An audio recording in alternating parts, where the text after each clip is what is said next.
High above Athens rises the Acropolis, a rocky sanctuary that has witnessed more than 2,000 years of history. Its monuments became one of the greatest symbols of ancient Greece. But the Acropolis was not always the marble masterpiece we know today.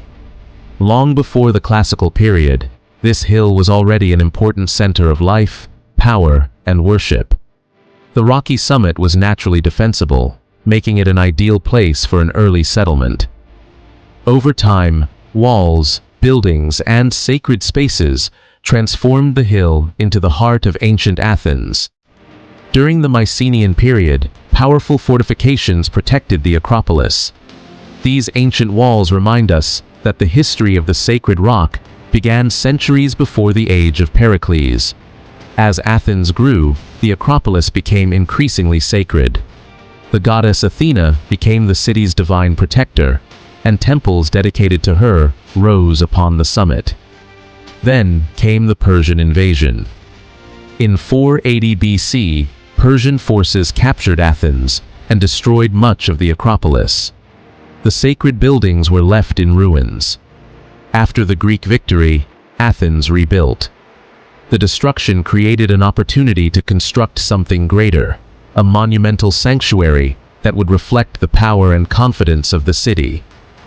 In the age of Pericles, this ambitious vision became reality.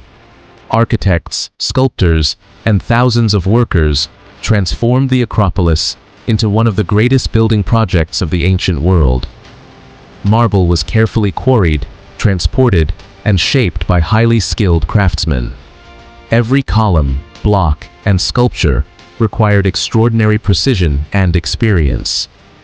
At the center of this transformation stood the Parthenon. Construction began in 447 BC, creating a temple dedicated to Athena and an architectural masterpiece that would influence the world for centuries. When completed around 432 BC, the Parthenon dominated the summit. Its proportions, sculptures, and subtle architectural refinements created an extraordinary sense of balance and harmony. Inside stood the colossal statue of Athena, created under the direction of the sculptor Phidias. Gold and ivory transformed the goddess into an overwhelming symbol of divine power. The Parthenon was also covered with magnificent sculpture. Gods, heroes, mythical battles, and processions were carved into marble, turning the temple itself into a monumental work of art.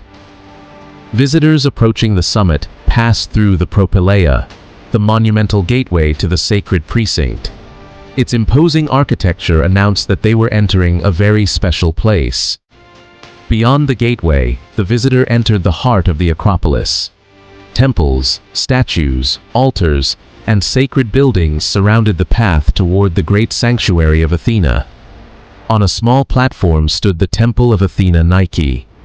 Dedicated to Athena as the goddess of victory, it overlooked Athens and celebrated the city's military success. Nearby stood the Erechtheion, one of the most unusual temples on the Acropolis.